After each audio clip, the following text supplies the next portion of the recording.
السلام علیکم ورحمۃ اللہ وبرکاتہ۔ اعوذ باللہ من الشیطان الرجیم، بسم اللہ الرحمن الرحیم۔ ربی اشرح لی صدری ویسر لی امری واحلل عقدۃ من لسانی یفقہوا قولی۔ ربی زدنی علما، اللہم فقہنا فی الدین۔ ربی یسر ولا تعسر وتمم بالخیر وبک نستعین، آمین یا الہی آمین۔ آج انشاءاللہ ہم سورۃ بقرہ آیت نمبر 227 سے لے کر 231 تک کریں گے۔ آج کے لیسن میں ہم 5 آیات پڑھیں گے۔ آئیے ہم سب سے پہلے لفظی ترجمہ دیکھتے ہیں۔ آیت نمبر 227 ہے، اور ان اگر عزموا وہ سب عزم کر لیں، الطلاق طلاق دینے کا، فإن اللہ تو بے شک اللہ تعالیٰ، سمیع سننے والا، علیم جاننے والا ہے۔ والمطلقات اور طلاق یافتہ عورتیں، یتربصن روکے رکھیں، بانفسہن اپنے آپ کو، ثلاثۃ قروء 3 حیض تک، ولا یحل اور نہیں جائز، لہن ان کے لیے، ان یکتمن یہ کہ وہ چھپائیں، ما خلق اسے جو پیدا کیا ہے، اللہ تعالیٰ نے، فی ارحامہن ان کے رحموں میں، ان کننا اگر ہوں، یؤمنن وہ ایمان رکھتی، باللہ اللہ تعالیٰ پر، والیوم الآخر اور آخرت کے دن پر، وبعولاتہن اور ان کے خاوند، احق زیادہ حقدار ہیں، بردہن ان کے لوٹانے کے، فی ذالک اس مدت میں، ان ارادو اگر وہ سب ارادہ کر لیں، اصلاحاً صلح کا، ولہن اور ان عورتوں کے حقوق ہیں، مثل الذی جس طرح، علیہن ان پر مردوں کے حقوق ہیں، بالمعروف دستور کے مطابق، وللرجال اور البتہ مردوں کو، علیہن ان پر، درجات ایک درجہ حاصل ہے، واللہ اور اللہ تعالیٰ، عزیز حکیم غالب حکمت والا ہے۔ الطلاق طلاق، مرتان 2 مرتبہ ہے، فامساک پھر یا تو روک لیا جائے، بمعروف اچھے طریقے سے، او تسریح یا رخصت کر دیا جائے، باحسان اچھے طریقے سے، ولا یحل اور نہیں ہے جائز، لکم تمہارے لیے، ان تأخذوا یہ کہ تم سب واپس لے لو، مما اس سے جو، آتیتموہن تم انہیں دے چکے ہو، شیئن کچھ بھی، الا ان مگر یہ کہ، یخافا میاں بیوی دونوں ڈریں، اللہ کے نہ، یقیما وہ دونوں قائم رکھ سکیں گے، حدود اللہ اللہ تعالیٰ کی حدود کو، فإن خفتم پس اگر تمہیں ڈر ہو، اللہ یقیما یہ کہ نہ وہ دونوں قائم رکھ سکیں گے، حدود اللہ اللہ تعالیٰ کی حدوں کو، فلا جناح تو کوئی گناہ نہیں، علیہما ان دونوں پر، فی ما اس میں جو، افتدت بطور فدیہ دے، بھی ہی اس کے بدلے، تلکا یہ حدود اللہ اللہ تعالیٰ کی حدیں ہیں، فلا پس نہ، تعتدوہا تم سب تجاوز کرو ان سے، ومن اور جو، یتعدی تجاوز کرتا ہے، حدود اللہ اللہ تعالیٰ کی حدوں سے، فاولئک تو وہی لوگ، ہم الظالمون سب ظالم ہیں۔ فإن پھر اگر، طلقہا وہ طلاق دے اسے، فلا تحل تو وہ حلال نہیں، لہو اس کے لیے، من بعد اس کے بعد، حتی یہاں تک کہ، تنکیہ وہ نکاح کرے، زوجن کسی اور خاوند سے، غیرہ اس کے سوا، فإن پھر اگر، طلقہا وہ دوسرا خاوند اسے طلاق دے دے، فلا جناح تو کوئی گناہ نہیں ہے، علیہما ان دونوں پر، ان یتراجعا کہ وہ دونوں رجوع کر لیں، ان ظنا اگر دونوں یہ خیال کریں، ان یقیما کہ وہ دونوں قائم رکھ سکیں گے، حدود اللہ اللہ تعالیٰ کی حدیں، وتلک اور یہ، حدود اللہ اللہ تعالیٰ کی حدیں ہیں، یبینوہا وہ کھول کھول کر بیان کرتا ہے انہیں، لقوم اس قوم کے لیے جو یعلمون وہ سب علم رکھتے ہیں۔ وَإِذَا اور جب تم طلاق دے دو النساء عورتوں کو، فبلغنا پھر وہ پہنچ جائے،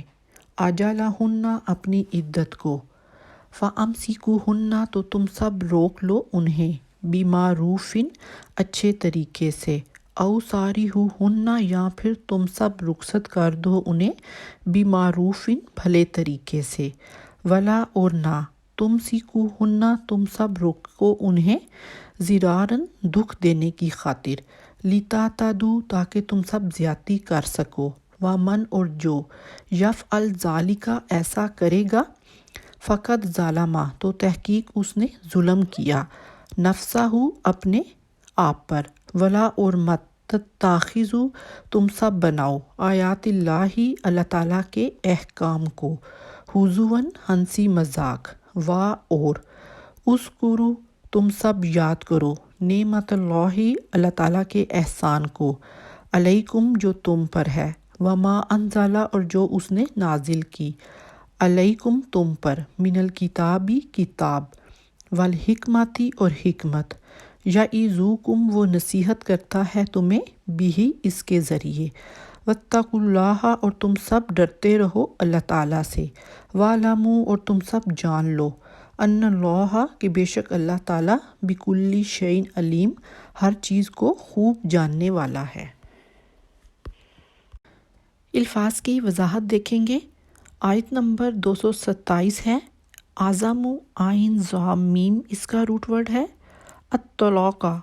تو لام قاف اس کا روٹ ورڈ ہے۔ آپ کی ان آیات میں طلاق کا ورڈ بہت دفعہ آئے گا،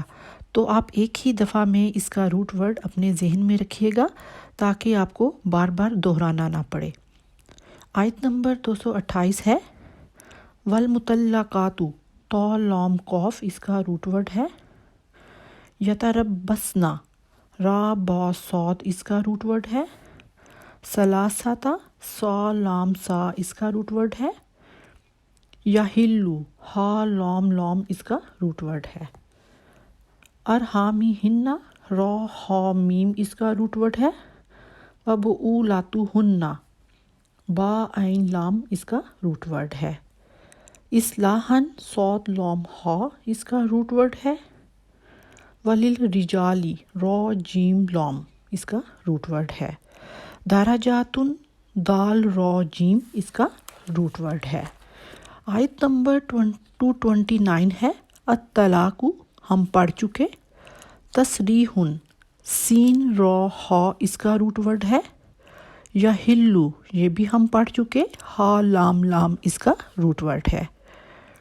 یخافا خا واو فا اس کا روٹ ورڈ ہے، خفتم سیم روٹ ورڈ ہوگا جو یخافا کا پڑھا تھا، یقیمہ قاف واو میم اس کا روٹ ورڈ ہے، افتدت فا دال یا اس کا روٹ ورڈ ہے، تعتدوہا عین دال واو اور یتعدی سیم روٹ ورڈ ہوں گے، الظالمون ذو لام میم اس کا روٹ ورڈ ہے۔ آیت نمبر 230 ہے، تلقوہا اور یحلو ان دونوں کے روٹ ورڈ ہم پیچھے کئی دفعہ پڑھ چکے ہیں۔ تنکیحہ اس کا روٹ ورڈ بھی آپ خود لکھیں، زوجن اس کا روٹ ورڈ بھی آپ خود لکھیں، بہت آسان ہیں ان کے روٹ ورڈز۔ تلقوہا اور یتراجع ان کا بھی آپ خود لکھیں، ظنّا ذا نون نون اس کا روٹ ورڈ ہے، حدودہ ہا دال دال اس کا روٹ ورڈ ہے، یبینوہا با یا نون اس کا روٹ ورڈ ہے۔ آیت نمبر 231 ہے، طلقتم تو لام قاف اس کا روٹ ورڈ ہے، فبلغنا با لام عین با لام غین اس کا روٹ ورڈ ہے، اجلہن الف جیم لام اس کا روٹ ورڈ ہے، فامسکوہن میم سین کاف اس کا روٹ ورڈ ہے، بمعروف عین را فا اس کا روٹ ورڈ ہے۔